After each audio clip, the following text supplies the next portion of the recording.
but what are some strategies that you can use to be able to get the upper hand on defense? Learning how to use different formations and rotations on defense can really confuse your opponents. Half-court defense in 2K is broken up into 3 categories: man, zone, and matchup zones. Knowing when, how, and why to run each one and their variations, such as 2-3 or 3-2, and what defensive rotations you can call out of each one can really elevate your defense. Make sure to communicate with your teams early in the play and correctly, because for all you rec heads, there's a difference between a 2-3 zone and a 2-3 matchup zone. Don't throw my A regular 2-3 zone, everybody's responsible for their assigned areas. Left wing, left corner, right corner, and then you have your big man usually guarding the paint. In a 2-3 matchup zone, a defender, usually your lock, is responsible for guarding a specific matchup no matter where they are on the floor.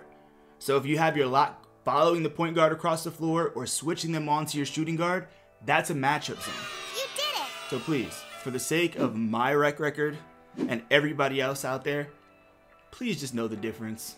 Once you understand each formation, you can cause even more havoc to opposing offenses by running rotations. Popular rotations such as high-low, stack, triangle, and more are great ways to throw different looks at the opposing offense and keep the PG guessing all game long. Take time to learn your positioning on the court for each one and what rotations work best in each situation, because not all rotations work the same. I'm sure you're thinking to yourself, between these and the passing lanes this year, it seems like defense is a little OP. Are there any ways to help the offense? Yes there are. But you're gonna have to combine everything else that I've shared with you in this video up to this point with what we're about to talk about next.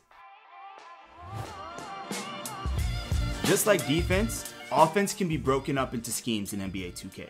While there's some in 3v3 as well, we're going to talk about that in another time. The 2 main schemes ran in 5v5 are spread pick and roll and 5 out.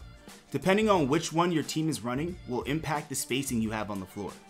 If your center's an inside, you can't run 5 out because defenses know they aren't a threat to shoot.